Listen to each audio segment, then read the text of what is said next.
Bueno, continuamos. Gracias por os asistentes sí que sodes disciplinadas e disciplinados, que cando se vos di unha cousa facedes caso. Os ponentes nada. A ver con Alejandro se teño algo máis de suerte.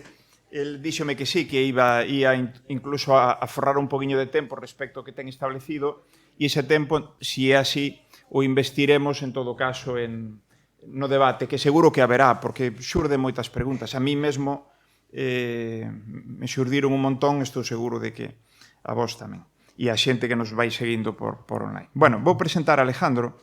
Quero empezar dicindo, despois leo tamén, non? Pero Alejandro é un doutor, é doutorando, ou foi codirixido por Alberto e por min. Unha desas persoas que dá gusto, non? Porque é moi brillante. E entón, ás veces, as doutorandas e os doutorandos dan moitas dores de cabeza aos directores. Non é infrecuente, non é o caso. Aquí todo foron satisfaccións permanentemente, non? Incluso cunha tese brillante, premiada como mellor tese europea no seu ámbito, en fin, en publicacións de alto impacto. Bueno, pero Alejandro decidiu cambiar o que podría ser pois unha traxectoria investigadora, académica, por emprender, por poñer a andar, xunto con outras persoas, entre elas tamén Alberto e eu mesmo, pois unha empresa de base tecnolóxica, unha empresa baseada en unha investigación de parte do grupo de sistemas inteligentes que dirixe Alberto, no que se chama minería de procesos. El, concretamente, era especialista en xeración bueno, no que se chama data to test, é dicir, xeración de datos, perdón, de texto a partir de datos, ou o que é o mismo, narrar a relevancia ou o que uns datos nos poden trasladar como información de valor en un certo dominio ou contexto, non? Perdón que me estenda un pouco, pero isto pode ser, ao menos, curioso. Recorto máis. Gracias. O Meteo Galicia, que é o Servizo de Predicción Meteorolóxica de Galicia, dende maio de 2015, por tanto, hai 8 anos xa, máis, narra para todos os concellos de Galicia, para os 313, e despois tamén, bueno, narra, non me vou enrollar, narra a predicción a diario. De acordo? O que se pode ver a través dos meteoros, do que son os símbolos e a información, digamos, gráfico-numérica, pois en este caso é narrada con un parágrafo de 3, 4, 5 liñas en castelán e en galego, que de algún modo fai moito máis, bueno, fai lexible, por tanto fai moito máis asimilable esa predicción do tempo a diario. Bueno, pois esa narración que todos os días se construe está feita precisamente en base a unha iniciativa, en este caso donde Alejandro tuvo unha iniciativa do grupo de investigación donde Alejandro tuvo un papel decisivo, ¿no? Bueno, insisto, decidimos emprender, pero el decide, ademais, que o seu traballo como profesional e o traballo de dirixir a nivel de investigación a área desta empresa, pois o leve el. E desde entonces, desde finais de 2020, xa antes, porque esta iniciativa conseguiu ser financiada por o programa Inicia da Xunta para poñer en marcha procesos de transferencia de moi alto impacto, pero, bueno, desde 2020 se crea a empresa e ele empeza xa a traballar como responsable de investigación de Inverbis. E aí está, tirando do carro todos os días, bueno, pois, desenvolvendo a plataforma, axudando aos seus compañeiros a ter pois, unha das empresas, non moitas, probablemente haberá unhas cuantas dúcias no mundo, pero unha das empresas, sí, a única en España, que creada en España que opera en este sector, que é un sector pois moi novedoso e tamén chamado a ser disruptivo no ámbito, ¿no? Bueno, non me enrollo máis, pero quería poñer en valor realmente non só a túa trayectoria, senón a decisión en un momento dado, bueno, de cambiar o rumbo que parecía preestablecido e meterse na aventura, unha das aventuras máis fascinantes que poñer en marcha unha empresa, en definitiva, e tratar de vivir deso. Bueno, adiante, Alejandro. Gracias. Bueno, pues como bien ha comentado Selén, os voy a explicar un poquillo cómo ha sido, ¿no? Pues ese camino y exactamente, pues como estamos hablando de inteligencia artificial, qué conlleva el pasar de una investigación académica a algo que se supone que tiene que ser pues, un producto o un servicio comercialmente... que no está funcionando el micrófono, vale. Ahora sí, ¿me escucháis bien? Vale. Repito.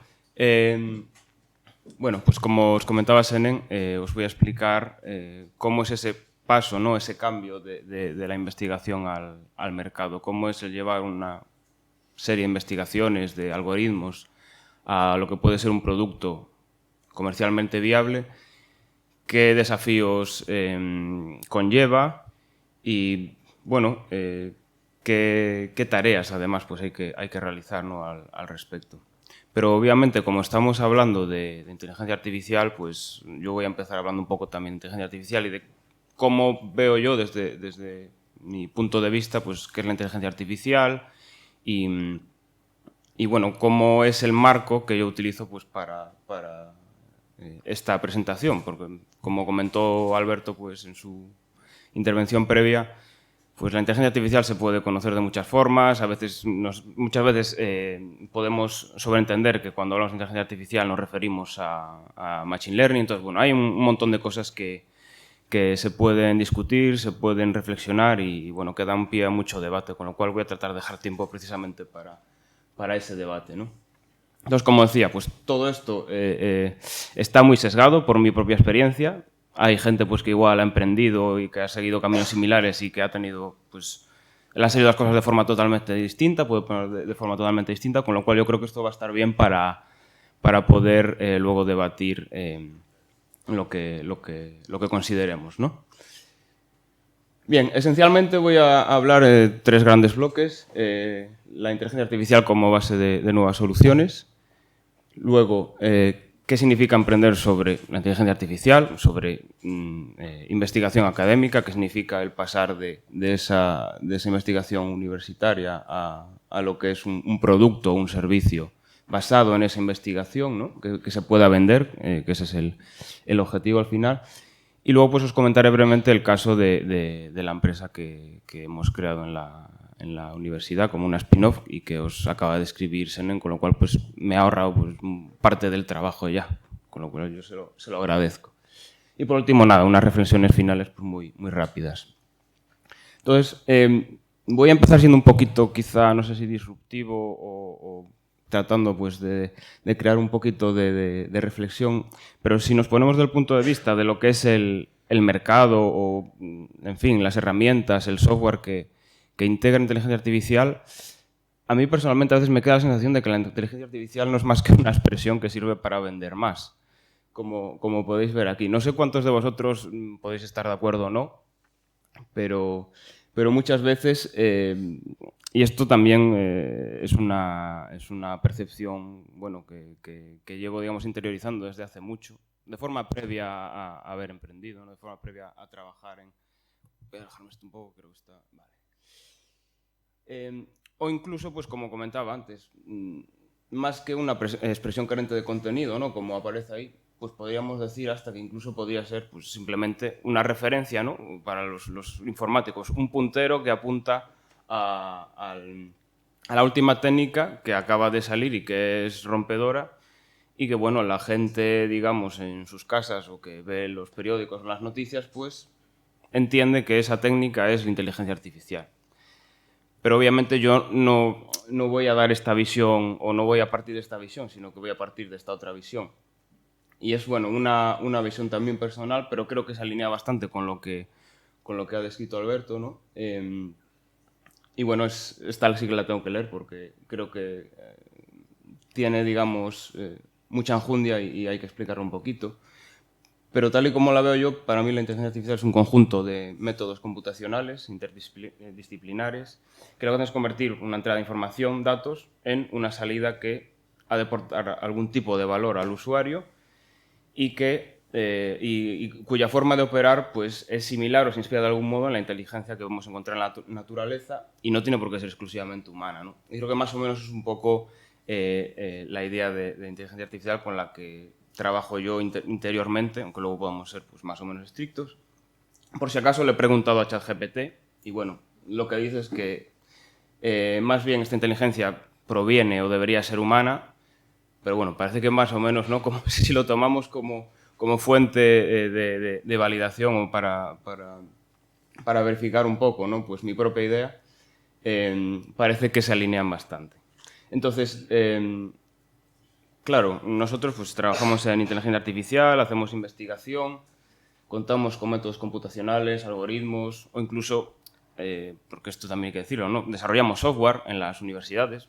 Probablemente no sea el mejor del mundo porque no lo desarrollamos pensando en puesta en producción o en precisamente pues, en comercializarlo, pero también se hace software, ¿no? Entonces, el objetivo de esto al final pues, es dar respuesta o dar solución pues, a problemas tanto teóricos como prácticos sin tener en mente una posible comercialización, un posible traslado a un producto que pueda ser vendible. Normalmente todo se hace pues, o bien, digámoslo de forma un poco grosso modo, ¿no? Por amor al arte o por amor pues, a la investigación o por amor a la ciencia, ¿no? por innovar, por avanzar. Pero bien es cierto que, y esto es una opinión también personal, pero estoy casi seguro de que es así, que detrás de todo producto comercial que incluye algún tipo de inteligencia artificial, existe algún artículo académico, ya sea de forma directa o indirecta, que recoge esa investigación o ese algoritmo, esa aproximación que se integra en ese producto, en ese servicio, ¿no? Y claro, ¿por qué tiene tanto potencial la inteligencia artificial? Bueno, pues porque tiene realmente aporta un montón de ventajas en un montón de verticales y de aplicaciones, tanto para la persona común en su día a día como para empresas o como para todo tipo de organizaciones, ¿no? Por ejemplo, automatización y eficiencia, el poner en marcha numerosas operaciones que otrora pues, pudieran parecer totalmente impensables, el dar, digamos, viabilidad, pues, como comentaba Sané, ¿no? En el caso pues, de Gallweather, los meteorólogos de Meteo Galicia no podían generar predicciones para más de los 300 ayuntamientos que hay en Galicia y, bueno, gracias a un sistema que genera predicciones, pues pudieron incluir ese servicio que antes no era viable, con lo cual pues automatizan la generación de las predicciones y además pueden ofrecer un servicio que antes pues de forma humana no era viable por falta de personas, ¿no? Pero obviamente pues la parte de análisis de datos también nos la facilita muchísimo porque pueden encontrar pues todo tipo de patrones y analizar todo tipo de datos, series temporales, geoespaciales, etcétera.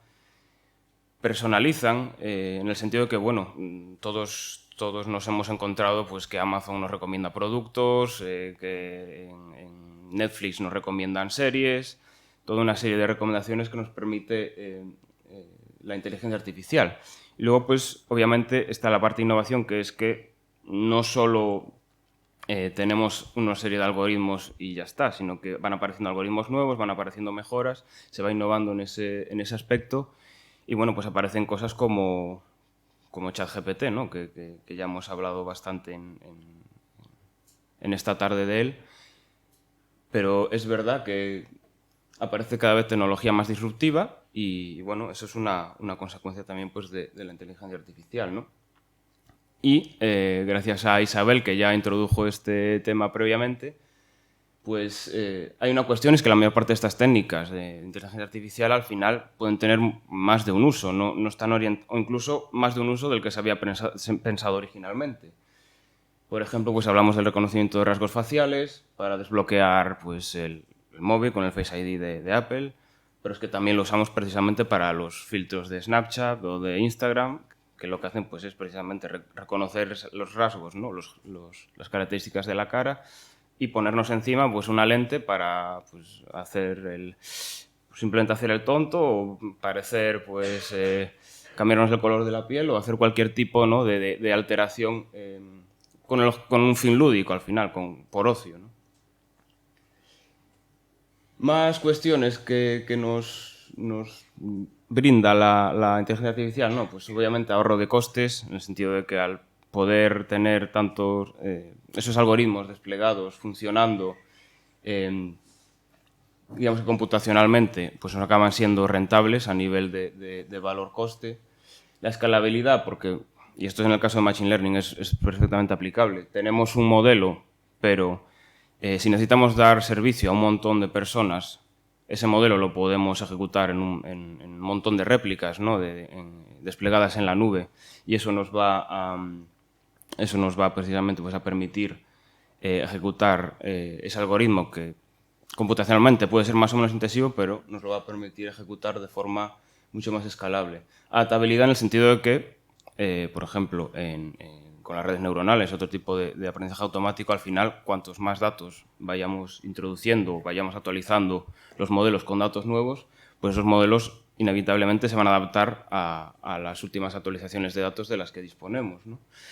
Y luego, pues, obviamente, siempre son una ayuda y una mejora en la toma de decisiones, pues, por ejemplo, haciendo referencia al sistema que ayuda a los policías a determinar si existe fraude o no, ¿no? Que comentaba antes Isabel.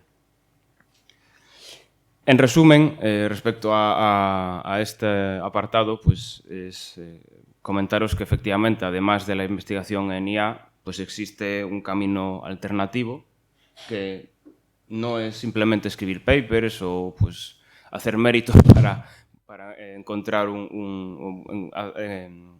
digamos, acceder a un puesto en la universidad, sino que también pues existe una vía alternativa que es, bueno, esta investigación que tenemos la podemos trasladar a algo más, a un producto, a un servicio, a algo que se pueda comercializar y que aporte valor pues a potenciales clientes que pueden ser pues, usuarios generales o pueden ser empresas de un sector concreto. En fin, eso va a depender de muchos factores, ¿no? Entonces, ¿cómo es el paso de esta investigación al mercado? Bueno, obviamente, como os podéis imaginar, pues es algo extremadamente complejo. Hay que considerar muchísimos factores.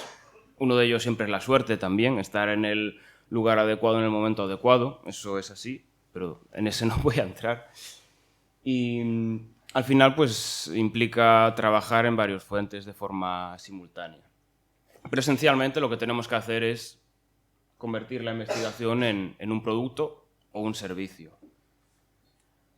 Pongo algunos ejemplos que, bueno, luego pues podemos discutir también si queréis, pero, digamos, pensando un poquito hacia atrás, en mis años de estudiante, ya quizás más tardíos, ¿no? Pero hablamos mucho de PageRank, del algoritmo de Google, para determinar la relevancia de los sitios web. Realmente, PageRank pues, no es más que un algoritmo que te dice pues, el nivel de importancia que tiene un sitio web y en base a eso pues, clasifica, ¿no? Ordena el resultado de las búsquedas de Google.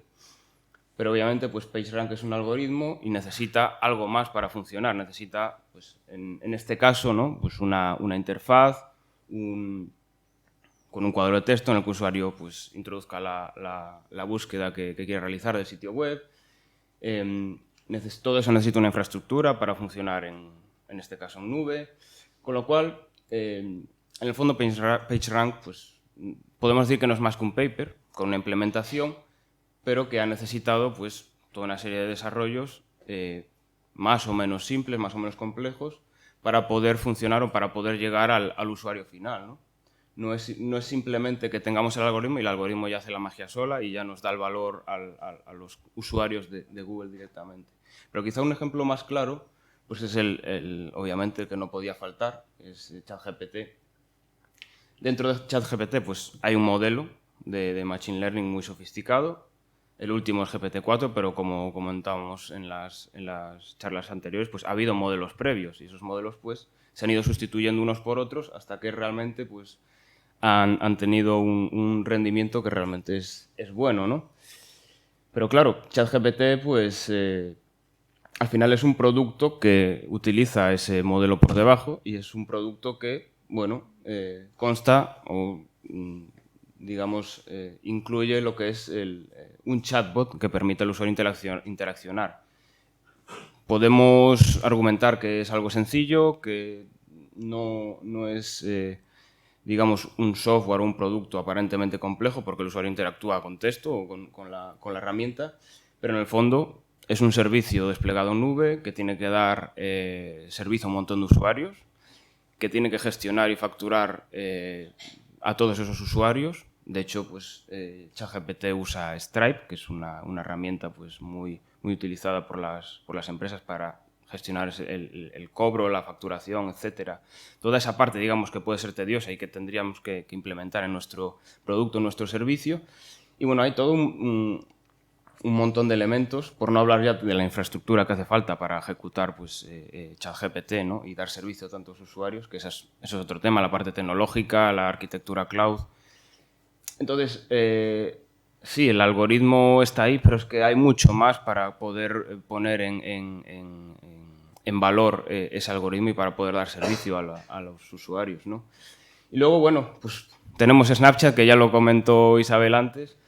Bueno, Snapchat, aquí, bueno, por el tema de derechos de imagen me he puesto a mí mismo, tampoco pensaba denunciarme, con lo cual, pues, creo que así no hay problemas, es decir, el círculo.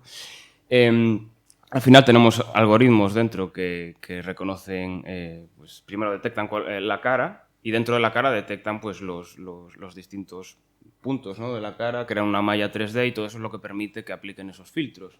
Pero es que Snapchat es mucho más que eso. De hecho, este es el mapa de desarrollo de Snapchat y he tratado de encuadrar ahí pues, las features, las características que estoy casi seguro, 100% seguro, que son inteligencia artificial frente a las que no son. Entonces, bueno, como veis ahí hay un montón de elementos que se han desarrollado para Snapchat que no son inteligencia artificial, son obviamente la gran mayoría. Pero al final, no esto simplemente para recalcar que la inteligencia artificial es el punto de partida, puede ser la idea original, pero fijaos todo lo que han añadido los de Snapchat para seguir evolucionando el producto y para, bueno, tratar de aumentar pues, la base de usuarios que tienen, ¿no? Entonces, hay mucho más y hay mucho que hacer, ¿no? para pasar de ese algoritmo al mercado. Y yo creo que esto es muy ilustrativo, ¿no? Bien, de forma resumida, ¿cuáles son los frentes, en mi opinión, que hay que atacar si queremos emprender, si queremos pasar de una investigación a un producto, ¿no? Investigación, obviamente, en el marco de la inteligencia artificial, algoritmia, etc. Bueno, pues por un lado tenemos que hacer un desarrollo tecnológico importante. Como comentaba antes, pues no es lo mismo el código que se desarrolla en la universidad que un código que hay que poner en producción, que tiene que ser escalable, que tiene que estar a prueba de todo tipo de fallos. Cambia muchísimo, ¿no? el nivel de calidad que se le exige a un código que se tiene que ejecutar en un producto comercial. Un análisis de mercado, es decir, saber el producto o el algoritmo que tenemos, a qué lo vamos a destinar, si ese mercado al que queremos destinarlo pues, realmente nos va a permitir monetizar eso que queremos hacer, ¿no? Porque podemos pensar que pues, tenemos un algoritmo precisamente para detectar caras, pero lo queremos enfocar a un mercado que realmente no tiene una base de clientes potenciales y bueno, pues para eso mejor no hacer nada, porque al final uno de los objetivos, pero es un objetivo principal, ¿no? Es hacer dinero con ese producto, es generar ingresos para que realmente pues, la empresa que soporte el desarrollo de ese producto, ese servicio, pues por un lado sea viable, pueda crecer y veremos a partir de allá a dónde llega, pero necesita ingresar dinero sí o sí. Hacer pruebas de concepto precisamente pues, para poder probar la tecnología fuera del ámbito académico, ver dónde se da valor, dónde no se da valor, tener una estrategia comercial, saber cómo vamos a venderlo, es importantísimo, saber pues, la forma de llegar a los clientes, pues, una cosa que hacíamos nosotros en Verbis originalmente no, pues era la puerta fría, es decir, hacer un contacto sobre una lista, ¿no? de posibles clientes con los que a priori no teníamos contacto ninguno, pero es una estrategia dentro de las muchas que se pueden hacer en lo que es la estrategia comercial. Y obviamente la parte de marketing y ventas es primordial, que es generar contenidos que sirvan precisamente para para hacer que el producto que tú desarrolles, el servicio que tú desarrolles, pues se venda de forma, no voy a decir automática, pero se trate de vender lo más automático posible, que les entre por los ojos a aquellos a los que les llegue ese contenido que tú estás lanzando. Y bueno, luego hablaré en más detalle. Y por supuesto, pues hacer una validación ya en el mercado de tu producto, ¿no? Y todo eso tiene que estar soportado inicialmente por una financiación, porque a menos que generes ingresos desde el minuto 1, que eso pues puede pasar, no ha sido así en nuestro caso y estoy seguro de que en la mayoría de casos tampoco ha sido así, es verdaderamente complicado y hace falta financiación para soportar todo esto, ¿no? Mientras los primeros ingresos no llegan. Me quiero centrar un poquito en la parte de desarrollo tecnológico, un poquito, porque es quizá la que más he vivido de cerca, y aunque he vivido todo de cerca, pero esto es lo que más me ha digamos, tengo más interiorizado. Y precisamente, como comentaba antes, pues es convertir el código desarrollado en uno de calidad para poner en producción. Pero eso implica, pues, no solo coger el código de algoritmo y adaptarlo, escalarlo, adaptarlo para que se ejecute en la nube, ¿no? En la nube o en otro tipo de arquitectura. También implica desarrollar interfaces de usuario, implica integrarte con otros productos y servicios y también implica pues, tener una arquitectura y un despliegue, lo que llamamos pues, toda la parte de DevOps, por así decirlo, ¿no? Y esto pues hoy en día normalmente se hace o se suele hacer pensando en la nube. Un montón de empresas están pasando pues, sus sistemas on-premise a la nube. Lo normal o lo que todo apunta es que va a haber mucho movimiento hacia la nube y bueno, el tener todo producto o servicio que se base en los algoritmos, ¿no? de investigación que desarrollemos, conviene, digamos, que los tengamos pensados normalmente para desplegar en este tipo de arquitecturas. Y respecto al marketing y ventas, pues como decía antes, no solo importa el qué vendemos, sino también el cómo lo vendemos.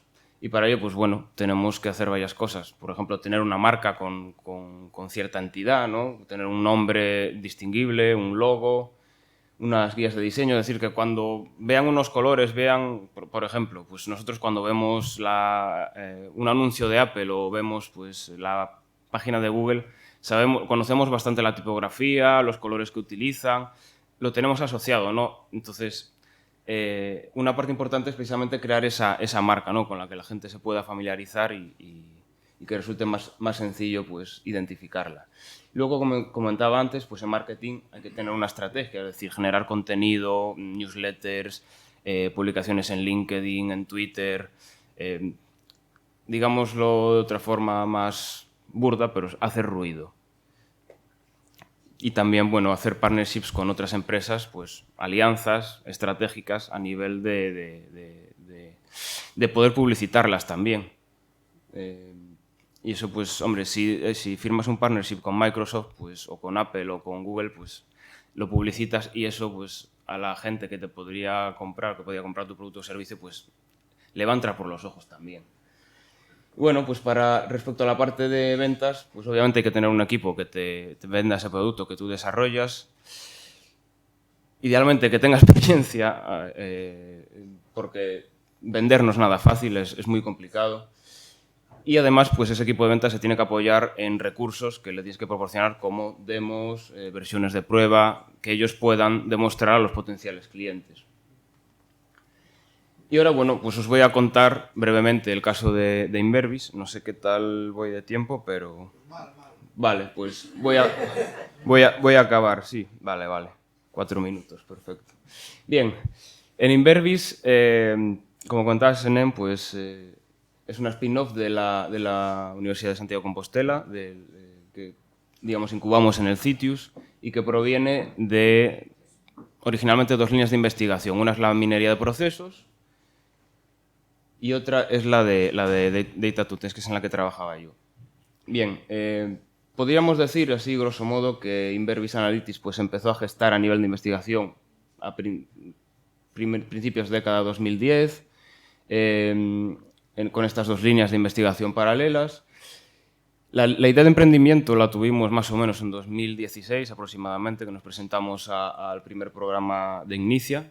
Ese, digamos, no salió, quizá porque era incipiente, digamos, la idea que teníamos, pero finalmente pues lo conseguimos y desde 2019 hasta finales de 2020 pues estuvimos incubando la posterior empresa en la universidad, ¿no? Trabajando en lo que os comentaré a continuación.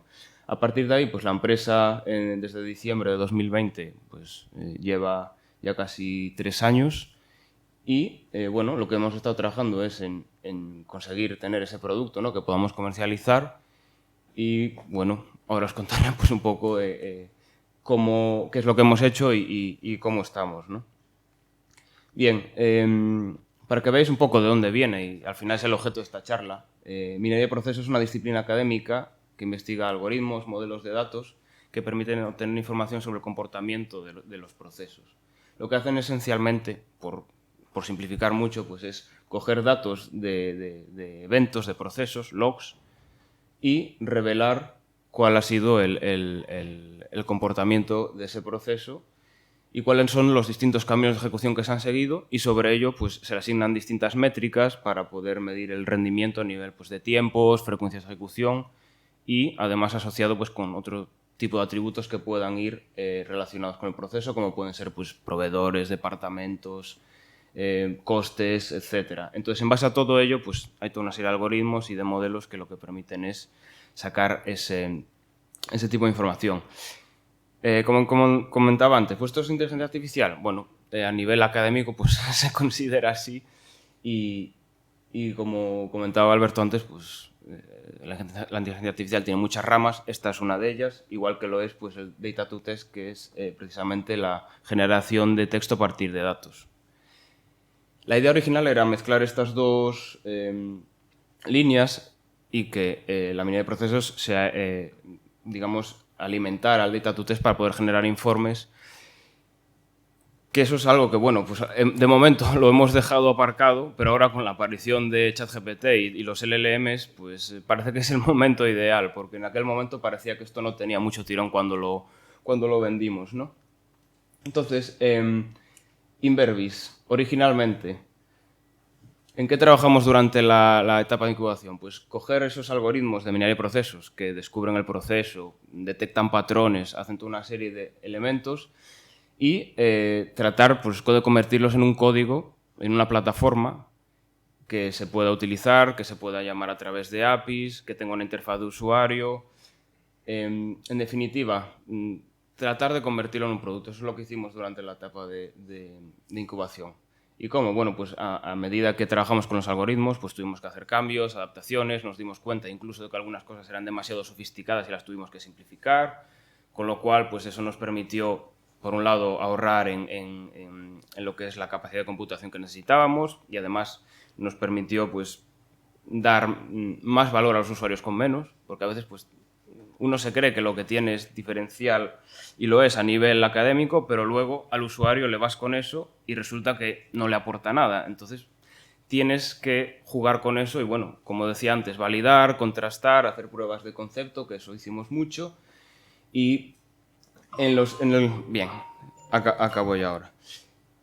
Y también, pues, en el caso de este tipo de tecnologías y de disciplinas, ¿no? Como es la minería de procesos, pues hacer un poquito de evangelización, porque son líneas nuevas de desarrollo que a nivel empresarial, comercial, muy pocas empresas conocen. De hecho, pues os puedo dar un dato. El año pasado Gartner nos comentó, la agencia de software mundial, que solo un 3% de las empresas conocían este tipo de técnica. Solo un 3% en Europa. Con lo cual, pues bueno, os podéis dar un poco, os podéis hacer a la idea, ¿no? de que no es fácil vender algo que nadie conoce y que primero tiene que conocer para qué sirve y qué valor les puede aportar, ¿no? Y ahora pues estamos en la fase de la empresa. Hemos evolucionado, hemos dado muchas vueltas también, no os lo voy a negar, y obviamente ahora estamos igual de centrados en el desarrollo tecnológico, pero es cierto que ahora ya, una vez pasada la incubación, lo que nos ocupa también gran parte del tiempo es precisamente el vender, el tratar de coger esa plataforma que tenemos desarrollada y hacérsela llegar pues, a esos potenciales clientes y generar un montón de contenido para tratar de llegar a cuantos más mejor. Obviamente, durante estos años pues, también nos damos cuenta de que lo que hacemos pues, encaja mejor en algunos dominios que en otros. Pues, por ejemplo, en logística, en salud, estamos viendo que puede tener más cabida que en otros en los que pues igual no pues puede no ser tan necesario como en una industria en la que las fábricas pues tienen todos los procesos muy bien definidos, son más bien lineales, con lo cual lo que les podemos aportar nosotros puede no tener tanto valor. Entonces, parte de ese viaje también consiste en determinar si tu producto pues, tiene que verticalizarse, es decir, ajustarse a algún dominio concreto, porque igual es ahí donde está, por así decirlo, la máquina de hacer dinero, ¿no? La máquina de generar ingresos.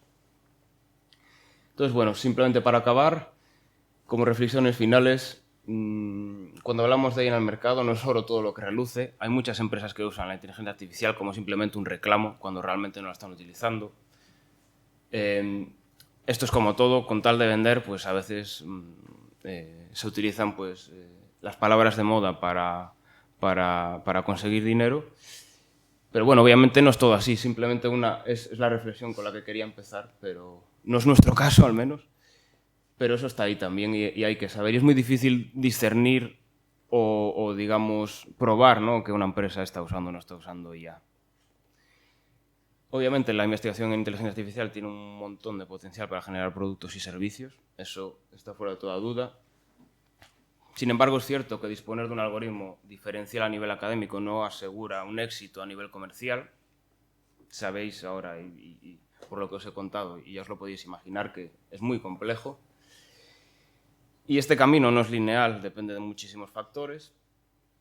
Y en ese camino pues, tenemos que estar preparados para adaptar, sustituir o incluso descartar el resultado de nuestra investigación.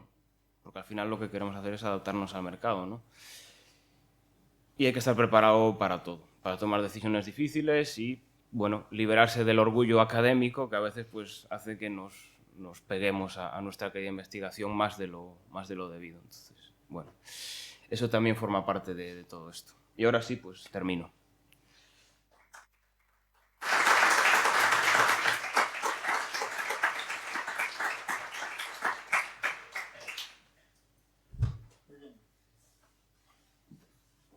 Bueno, hubo que apretarle un poco, pero cumplió. Y acabó antes de lo que estaba establecido, con lo cual tenemos unos minutitos más para todos. Entonces, Alberto, sí, Isabel, claro, por favor, si sois tan amables.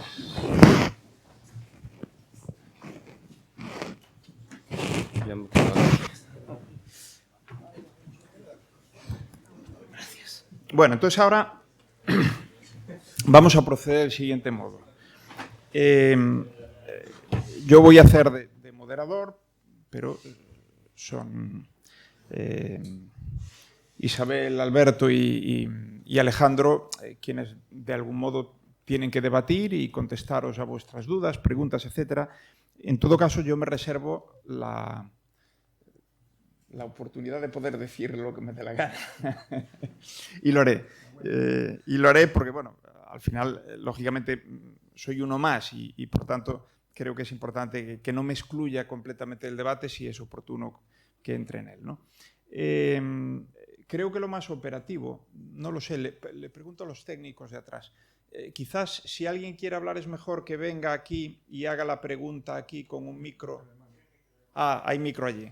Vale, bien, perfecto. Bueno, pues entonces, quien quiere intervenir pide el micro. Yo os pediría que os presentéis brevemente y que seáis muy concretos a la hora de hacer o trasladar una opinión o hacer una pregunta. Y también pediría la misma concreción, porque media hora se va volando. Pero quiero, porque ha sido la única persona, me parece, que de quienes nos siguen online ha hecho preguntas, pues quiero haceros las preguntas que ha hecho. Claro, lo que pasa es que ha hecho una cada una. Juan Carlos Gundín, te voy a matar. Bueno, no sé si voy a hacer las tres, porque ha hecho tres. Entonces, vamos a ver cómo funciona la cosa y si da tiempo os hago las tres. Si no, empiezo con la primera que hizo. Y se la hizo Alberto. Entonces, te pide opinión sobre un titular que leyó hoy en la prensa indicando que la IA generativa ofrece información coherente pero no veraz. Ni coherente ni veraz. O no siempre ni todo el tiempo. O sea, la veracidad, y está bueno, el caso de las falsas noticias, ¿no? Y todo esto, es una asignatura que aún está pendiente, que hay mucha inteligencia artificial para detectarla. Entonces, lo que sí es cierto es que en inteligencia artificial generativa, sobre todo en texto, ¿no? Porque ahí en ese paraguas entra también la creación de imágenes, pero digamos, yo el ámbito que me es más próximo es el de generación de texto, ChatGPT y similares. Ahí son bien conocidas esas denominadas alucinaciones, es decir, textos o palabras o partes de la narrativa que son irreales. Irreales puede querer decir que si estamos usando esa herramienta para describir datos objetivos, datos numéricos, por ejemplo, como el caso que mencionaba antes Alejandro de la aplicación que narra la predicción meteorológica en Meteo Galicia, pues objetivamente hay términos que aparecen en la descripción que no están en los datos. A lo mejor la temperatura de hoy es una temperatura media, pues aparece que es una temperatura muy alta o que directamente aparecen fenómenos que no están recogidos en los datos. Eso ocurre pocas veces, pero ocurre. Entonces, la veracidad, sobre todo cuando hay elementos numéricos, datos objetivos, es algo que se puede medir o contrastar y hay estrategias para mitigarla o para corregirla. La otra, digamos, el otro ámbito, digamos, donde aparece información que no es fiel a los datos es cuando hay omisiones, cuando a lo mejor hay información que sí es relevante, pero no aparece, y esto ocurre también. Entonces, digamos, si queremos una máxima prueba de veracidad y de precisión y de, digamos, todas las características deseables, realmente hoy en día la inteligencia artificial generativa nos da muy buenas soluciones, pero, digamos, sigue siendo todavía necesaria esa prueba de consistencia. Y ahí es una de las puntualizaciones o de los elementos que comentábamos al final. A veces, para poder darle consistencia, coherencia al relato, hace falta tener modelos que representen conocimiento, que tengan capacidad deductiva, que permitan hilar un argumento de forma consistente. Eso no siempre está en las estrategias generativas. Y, de alguna manera, si logramos integrar ambos paradigmas, seguramente tendríamos una línea de avance muy, digamos, muy potente para el futuro. Muy bien, gracias, Alberto. Bueno, pues es vuestro turno. ¿Quién quiere intervenir? José Luis. He visto 3 manos que tengo retenidas en mi cerebro. Ahora va. José Luis Falguera, de la OHC, área de lógica y filosofía de la ciencia. Si digo solamente filosofía, igual vendo menos. Una primera pregunta, Isabel, y si el moderador me lo permite, son muy breves. Sí, son muy breves las preguntas. Otra a los otros dos ponentes. Me he sorprendido que no hayas hablado en ningún momento de responsabilidad ante errores, fallos. Nada de eso ha estado presente en tu ponencia. Y, bueno, creo que es clave. Si hay errores, ¿quién es el responsable? Desde luego no una máquina que, gracias a un algoritmo o a una serie de algoritmos, llega a dar una solución. Los creadores pueden cambiar en el proceso del uso de un tipo de, bueno, producto de inteligencia artificial. Después hablaré de inteligencia artificial. Quienes tienen patentes, quienes son los responsables de una empresa detrás de la cual está el producto. No sé si puedes decir algo de esto. Y si el moderador me lo permite, hago la siguiente pregunta. Adelante. Breve. La siguiente va a ser muy breve, va para los dos. Alejandro habló en muy al principio. Inteligencia artificial es una expresión para vender más. A mí me gustó la afirmación porque, antes lo comentaba con Senén y con... no me acuerdo de tu nombre, perdona. Estoy cansado de saberlo. Lo hablaba con ellos y Bueno, inteligencia humana, desde luego, parece que es algo diferente de lo que en este momento, con el rótulo inteligencia artificial, se está capturando. Probablemente es un rótulo, eso, que logra vender algo, pero ante mucha gente, la gran preocupación es eso, que detrás de esto termine habiendo no un problema meramente de menos trabajo. Eso se soluciona si el reparto de beneficios es justo y social. No es, o sea, es algo que tiene solución. Ojalá pudiéramos trabajar menos todos. El asunto es si puede haber, no sé, sistemas basados en computación y en aplicación de algoritmos que terminen siendo inteligencia alternativa a la inteligencia humana, a la única inteligencia humana que en este momento existe en la faz de la Tierra, la del Homo sapiens sapiens, los miembros de esa especie. Entonces, en el caso, Guerin en algún momento hablaba de inteligencia específica propia de lo que se hace ahora bajo el rótulo de inteligencia artificial y una inteligencia general. No sé, ¿qué hay de todo esto? Gracias. Muy bien, vamos a hacer una cosa. Hay 2 palabras más pedidas, entonces vamos a hacer la ronda y contestamos, ¿vale? Porque a lo mejor hay cierta redundancia. No, ahí. Sí, adelante. Vale, Maximiliano, estudiante del máster acá en la USC. Me apunté las preguntas para ir directo al grano. La primera es hacia Alejandro. Y en términos de transferencia tecnológica, a tu juicio, ¿cuál sería el enfoque correcto que debería tener la academia? Si es investigar basándonos en las necesidades de mercado para sacar algo que muy probablemente tenga un espacio para hacer una empresa, o si tenemos que dedicarnos a encontrarle aplicación a la investigación elemental que ya se está haciendo. ¿Cuál de los dos te inclinarías? La segunda pregunta, que es para Isabel, es que teniendo en cuenta el florecimiento de las técnicas de transfer learning por sobre las de entrenamiento, porque ha subido mucho el coste de entrenamiento, ¿cómo podemos combatir que los sesgos originales de los modelos base o de los datos base se hereden a los modelos que tomen como referencia aquellos? Solamente un ejemplo muy particular. Los modelos de QA en lenguaje natural muchas veces para la parte de information retrieval se basan en datasets que se tomaron de las búsquedas de Google o de Bing. Y eso obviamente va a estar supeditado a qué tan bueno era el buscador de Google o a los sesgos que este tiene. Entonces, ¿cómo podríamos combatir esa herencia de sesgos? Y por supuesto, amplificación de sesgos. Gracias. Muy bien, y gracias por la concreción. Seguimos allí. Sí, no, atrás. Pregunta para Isabel. ¿Qué opinas del uso de la IA en el campo del hacking, creación de malware, pentesting, identificación de agujeros de seguridad? ¿Tiene cabida este uso en el marco de la Unión Europea? Bueno, pues paramos aquí y damos paso a nuestros ponentes. Empezamos con Isabel, que tiene tela marinera aquí de preguntas. Así que... Pues a ver si empezamos con la de liability. A mí, me salen palabras en inglés, lo siento un montón porque estoy acostumbrada a trabajar estos temas en inglés. Liability es responsabilidad, ¿no? El AI Act es una regulación que pone las bases para poder lanzar un producto de inteligencia artificial al mercado.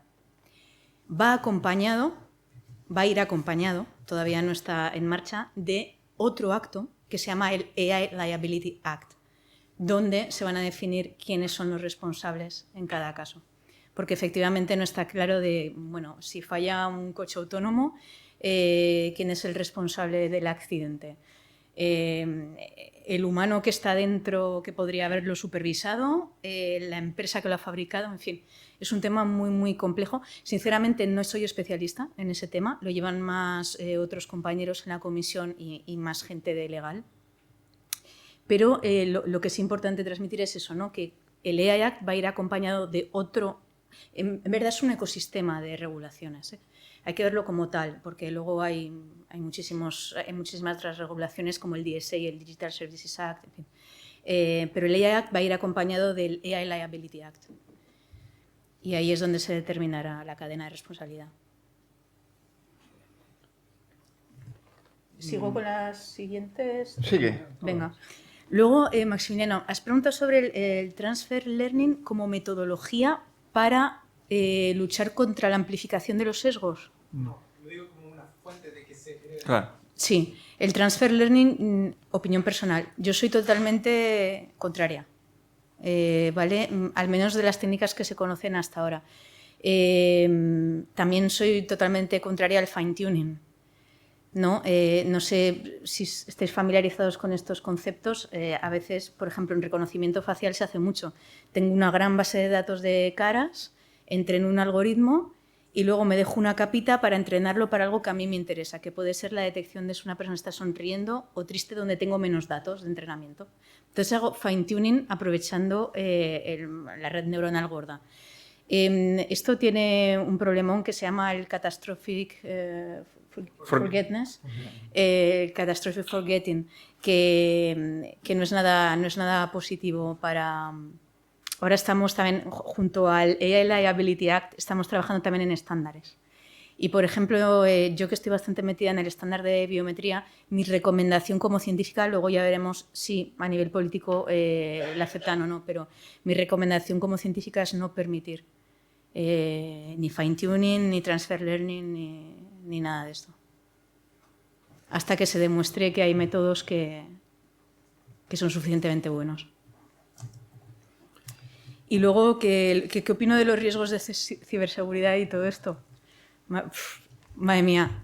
Nosotros tenemos una unidad exclusiva que trabaja en ciberseguridad para la IA. Entonces, imagínate el grado de especialización. Son mis compañeros que están en ISPRA, en Italia. Entonces, pues un problema tremendo y, bueno, lo recoge el AI Act. Es verdad que lo recoge de una manera muy... sí, tienen que ser resilientes ante ciberataques, ¿vale? ¿No? Entonces, ahora, ¿cómo lo implementamos? Y estos compañeros están intentando empezar a dar respuestas a cómo implementar. Pero, una vez más, yo no soy experta para nada en este campo. Muy bien, yo creo que en todo caso has dado respuestas a todos los casos, a todas las preguntas muy interesantes. O sea que podremos volver al tema. Alberto, ¿tú tenías alguna? Compartida. Era respecto a si digamos, podrá existir una inteligencia artificial general, ¿no? Bueno, yo ahí estoy un poco sesgado porque, claro, en la adolescencia pues mamé mucho todos los libros de Isaac Asimov. Entonces, claro, pues probablemente te diría que no lo descartaría, pero me cuesta mucho imaginármelo a día de hoy. Es cierto que con todos los avances que está habiendo, y hablamos pues bueno, por ejemplo, el otro día me enteré que el CESGA pues había comprado un ordenador cuántico, ¿no? Claro, sabemos que eso va a facilitar el realizar ciertas operaciones computacionales que antes pues o eran impensables o directamente no eran viables pues por cuestiones de tiempo de ejecución requerido, tal y como si los ejecutáramos usando la tecnología actual, ¿no? Entonces, eso más la disrupción de ChatGPT, que bueno, para mí es, a ver, tiene sus problemas, sigue teniendo pues esas alucinaciones, ¿no?, que hablábamos, aunque estén más controladas. Esto me recuerda que haciendo pruebas con la versión anterior de ChatGPT le subimos unos datos y le preguntamos por bueno, una serie de métricas sobre ciudades, porque esos datos eran relativos a ciudades, y nos contestó con información sobre 2 ciudades de Colombia cuando habíamos subido datos de ciudades gallegas. Entonces, bueno, ese salto de ese modelo de GPT 3.5 a GPT 4, la verdad es que ha sido para mí ha sido bastante impactante. Pero no me puedo basar en nada concreto que te pueda yo decir, pues sí, claramente. Pero sumando, ¿no?, un poco esas ideas, ¿no?, de la ciencia ficción, y al final Asimov pues describió cosas que luego sí que han aparecido, ¿no?, en la realidad. Pues todo este tipo de videollamadas, en fin, todo eso se ha materializado, y yo no descartaría que en base a estos avances a nivel de computación cuántica o otro tipo de sistemas que vengan en el futuro, más los avances que haya en este tipo de inteligencias artificiales, se pueda hacer. No sé, Alberto, ¿qué opina? Un poco en la misma línea, ¿no? imaginando un poco ese futuro, no sé si lejano o más inmediato, un asistente conversacional general, genérico, multipropósito, como decíamos antes. Sí, yo creo que todos lo tenemos quizá en nuestra mente, que puede ocurrir en poco tiempo. ¿Esa es una inteligencia artificial general? Radicalmente no. ¿Cuánto faltaría para esa inteligencia artificial? Bueno, hay muchas otras facetas que denotan inteligencia y no solo es la conversación o la asistencia, sea oral o a través de teclado. Y esas difícilmente, al menos yo alcanzo a imaginar que vayan a estar integradas junto con esa capacidad conversacional y junto con otros elementos, ¿no? Integrar todo eso en un único sistema, en una única aplicación, que además tendría que moverse, tendría que realizar todo tipo de tareas como realizamos los humanos. Realmente eso, probablemente estamos hablando de decenas de años, de siglos o algo más, pero esa sí que no la alcanzo a ver. Y es verdad, me llamó mucho la atención, por ejemplo, una cierta contradicción, porque precisamente en una de tus diapositivas, cuando le preguntabais a ChatGPT sobre inteligencia artificial, decía que estaba, digamos, que no había esa inteligencia más general, ¿no? Pero el propio fabricante en su página de entrada dice que la está haciendo. Entonces, no sé si eso es una alucinación o una contradicción o qué es. Falta una respuesta Por mi parte. por tu falta parte. una, Sí. Entonces, con mucha brevedad, yo me gustaría opinar sobre esto de inteligencia artificial general. Pues brevemente te respondo a tu pregunta. No tengo una respuesta clara. Yo creo que en la universidad debería haber cabida para todo. En la investigación, pues debería haber cabida tanto para buscar necesidades pues que puedan existir a nivel empresarial, etcétera, y proponer soluciones para esas necesidades desde el punto de vista académico también. Pero creo que también debería poder existir pues, la libertad a nivel de investigación de poder investigar en pues, líneas que aparentemente puedan no conducir a esa comercialización, pero que en algún momento, no sabes cuándo, pues, puede surgir la chispa y eso te puede llevar a realmente tener un producto increíble o a desarrollar un servicio increíble. Y en ese momento tú estás trabajando en tu teorema o en tu modelo sin pensar en nada de eso, pero eso, pues, yo creo que, hombre, no sé si es el pan de cada día, pero creo que sucede a menudo, ¿no? Lo que creo que sí estaría bien es que a nivel, digamos, institucional, que la universidad te facilite, ¿no? el poder desarrollar la investigación de las dos formas y que existan, pues no sé si decir, unidades no solo preparadas para lo que es la transferencia de conocimiento o pues, que te ayude, como tiene, por ejemplo, la Universidad de Santiago, ¿no? Que tiene pues, el área de valorización, transferencia y emprendimiento, ¿no? Sino que dentro, incluso de los propios centros de investigación, existan unidades preparadas para ayudarte a llevar esa investigación a un producto, ayudarte pues eso, a desarrollar código preparado, de calidad, para ejecutarse pues, en el entorno que sea, que te ayuden con la validación, que te ayuden a buscar potenciales clientes inicialmente, porque precisamente si no tienes financiación es muy difícil poder arrancar, ¿no? Con lo cual, acelerar todo eso que necesitas hacer al principio, cuanto antes, pues mejor, ¿no? Eso sí que lo veo interesante. Y con eso concluyo. Muy bien, gracias a los tres. A ver, comento algo sobre esto brevemente, porque a y media tenemos que acabar, y yo me encargaré de que acabemos por una razón, porque los autobuses están esperando y no podemos demorar esto, ¿no? A ver, lo de la inteligencia artificial de propósito general, esa es la que tenemos nosotros, las personas, ¿de acuerdo? Cuando se habla de inteligencia artificial de propósito general, y esto ya es algo histórico, es consustancial al propio origen. Recordad la conjetura, no la voy a volver a repetir, pero la conjetura que hacían como gran objetivo que veían perfectamente alcanzable quienes fueron los fundadores de la inteligencia artificial, ¿no? Bien, a día de hoy no hay nada de lo hecho a nivel de inteligencia artificial que podamos entender que se está aproximando en inteligencia artificial de propósito general. Nada. A pesar de que se use ese nombre porque puede ser atractivo desde un punto de vista de marketing o, en fin. Es más, los grandes modelos de lenguaje, o en general los modelos multimodales son esos, son multimodales y multipropósito, lo cual ya no es moco de pavo, lo cual es un avance realmente súper inesperado y un avance cualitativo, no solo cuantitativo, brutal. Hoy podemos interaccionar con estos modelos, con ChatGPT, que es el ejemplo recurrente, pero ChatGPT está mejorando constantemente y lo hacen otros modelos de otras grandes compañías que los están desarrollando, aunque no nos los estén mostrando todavía, ¿no? Pero interaccionar con ChatGPT es interaccionar con un sistema multimodal y multipropósito. Y eso nos abre una cantidad de opciones útiles, que al final la inteligencia artificial hoy va sobre todo a lo práctico, a lo pragmático. No me consta, de hecho, ningún gran proyecto de investigación en el mundo que esté persiguiendo con realismo la inteligencia artificial general. No. Y os digo por qué. Porque no hay ni idea de cómo hacerlo.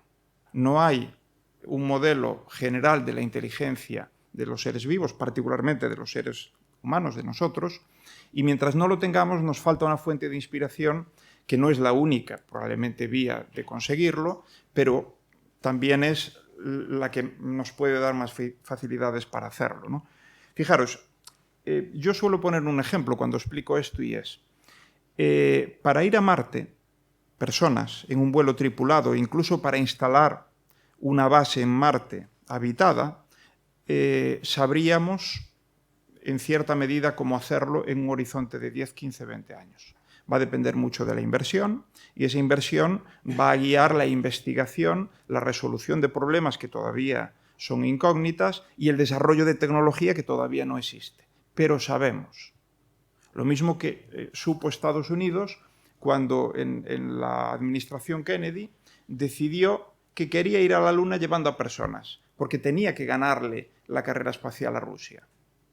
En aquel momento sabían cómo hacerlo, no, pero durante unos años, casi una década, invirtió el 4% del PIB de Estados Unidos, puso a rular a todo el que podía aportar desde empresas, desarrollo de nuevos materiales, desarrollo de software, nuevas computadoras. Por cierto, la computadora de a bordo de los Apolos tenía una potencia de cálculo más de 1 millón de veces menor que esto. Y fue capaz, hablando de optimización de código y de eficiencia, y fue capaz de poner personas allí, pero lo que es mucho más difícil, de traerlas, que eso sí que realmente es complejo. Pero no solo había una ambición, la ambición también existe ahora de tener una inteligencia artificial de propósito general, que nos podría, no sé si acabar con nosotros, podría ser, pero desde luego abrir un mundo completamente nuevo. Pero es que no hay ni idea de cómo avanzar en ese sentido. De momento lo que sabemos, y no está nada mal, es cómo ir sofisticando los algoritmos, los grandes modelos, potencia de cálculo, datos. Por cierto, es muy común hablar de 3 pilares: datos, algoritmia y potencia de cálculo, pero hay uno que es tan importante como cualquiera de esos 3 y que normalmente no lo nombramos: inversión. El capital privado, fundamentalmente, que desde que las empresas empezaron a olfatear que esto era business, metieron pasta y la siguen metiendo por un tubo. Claro, porque ahora ya se ve que esto es negocio. Es un gran negocio, el de la inteligencia artificial, y además no va a parar. No va a haber un nuevo invierno desde el punto de vista utilitarista, porque ya está demostrada y con creces la utilidad y es creciente. Otra cosa es que pueda haber un nuevo invierno en el momento en que digamos, no, el objetivo ahora es una inteligencia artificial de propósito general. Y cuando veamos que pasa un año, y el siguiente, y otro más, y una década, y no avanzamos prácticamente nada, pues ahí puede haber un nuevo invierno, pero centrado en ese objetivo. Perdón, pero ya veis que me pongo estupendo, me vengo arriba. Y a ver, lo importante es volvamos ao rego, como decimos en Galicia. Preguntas o comentarios. Por favor, muy breves, para que también las respuestas lo sean y podamos dar pie o dar cabida a alguno más. ¿No hay? Yo quería comentar... Por supuesto, adelante. Siguiendo con esto de la inteligencia artificial general, que yo la distinguiría de la de propósito general, yo creo que, siendo fan de trabajar de manera multidisciplinar, creo que hay que trabajar ya con filósofos para determinar qué es eso. O sea, Una inteligencia artificial, a ver, los seres humanos tenemos 5 sentidos, entonces ya tendría que venir la multimodalidad por los 5 sentidos que tenemos los seres. Ostras, ¿ves? La necesidad de enfoque multidisciplinar está clarísimo. Luego, ¿qué forma física? ¿Tiene que tener una forma física esa inteligencia artificial? ¿Tiene que ser humanoide? ¿Tiene que ser un Alexa? ¿Tiene que ser...? O sea, es que aquí hay que hacer una reflexión para definir qué es ese imaginario que tenemos, porque al final es un imaginario, ¿no? De la inteligencia artificial general. Me gustaría distinguirla del General Purpose AI, GPAI, que es diferente.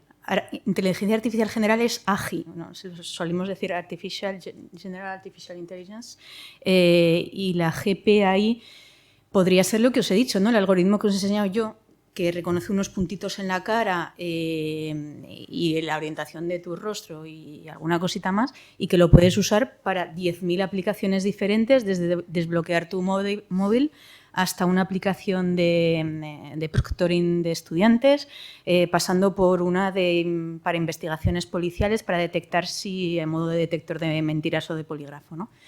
¿Eso es propósito general? Sí, en el sentido de que un mismo algoritmo se puede usar para muchas cosas diferentes. Un detector de objetos es capaz de reconocer más de 5.000 objetos, que esto existe, ¿no? ImageNet o cualquier modelo de estos. ¿Es de propósito general? Sí. Se puede usar dentro de un coche autónomo, se puede usar para narrar una escena a una persona invidente, que esta es una aplicación que me encanta. Hay narradores de escena, que me recuerdan mucho a vuestro caso de uso, para personas invidentes. Entonces llevan unas gafas, le dan aquí, cogen una foto de la escena y se lanzan detectores de objetos y diría, bueno, pues hay tantas personas enfrente tuyo, contaría a las personas, dispuestas a la derecha no sé cuántas filas de 4 sillas, a la izquierda, y va narrando la escena. Entonces, para mí esto es realmente con sentido común para lo que hay hoy en día la inteligencia, el General Purpose AI, la inteligencia de propósito general. La otra, la de Asimov, para mí es ciencia ficción o requiere de mucho diálogo con, sobre todo, gente de filosofía, gente de neurociencia. Los trabajos de Antonio Damasio, a quien conocemos bien, Senen y yo. En fin, hay que hablar.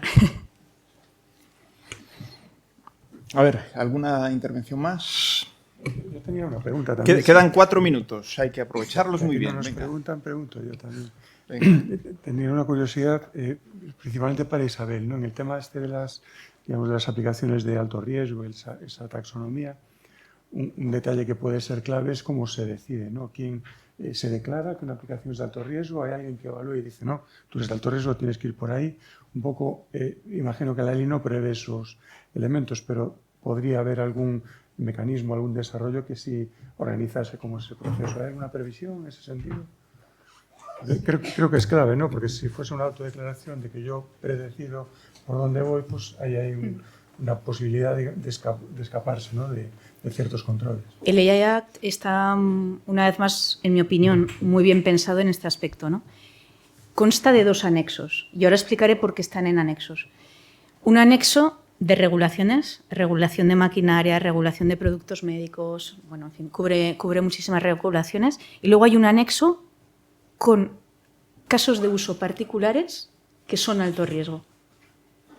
Entonces está clarísimo que el AI Act deja claro que si tu producto ha de acogerse a una de las regulaciones del anexo 2, entonces es de alto riesgo.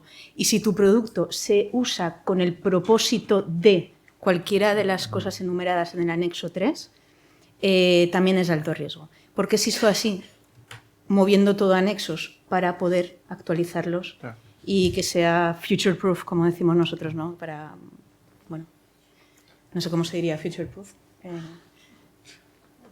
Escalable al futuro, vamos. A prueba de futuro. Waterproof, futureproof.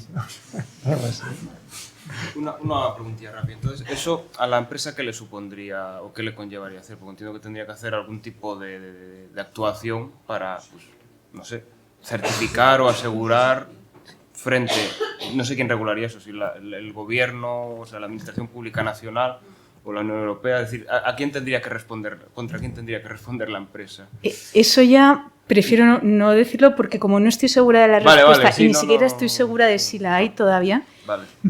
pero vamos... Es que estoy siendo pragmático, pensando, pues nosotros que claro. Claro, nosotros ahora todo este esfuerzo que es tediosísimo de recopilación de casos de uso de la IA en el sector público, pero también en el sector privado, que estamos llevando a cabo, es un poco para orientar también a las empresas ostras, pues yo tengo un producto similar a este, entonces soy high risk. Claro. Lo primero que tienes que hacer es mirar si eres de alto riesgo.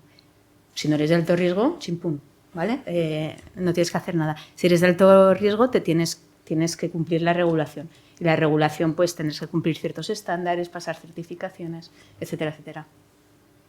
En un minuto, solo un minuto, ¿qué papel vais a tener vosotros en relación con la ESIA, con la Agencia Española de Supervisión de IA? No lo te sé decir, Senén. Bueno, has cumplido, menos de un minuto. De momento hay relación. Hay relación, estamos colaborando, pero luego ya de cara a cuando todo se implemente realmente no te sé contestar. Claro, no está por construir, seguramente. Está por construir. Sí, era una pregunta que me imaginaba la respuesta, pero... Bueno, pusemos... No, ya no. José es de confianza, es de la casa y eso es. Bueno, pues nada, son I29. Hasta aquí hemos llegado hoy. Entonces, mañana os quiero aquí sanas y sanos y salvos, ¿vale? A las 5.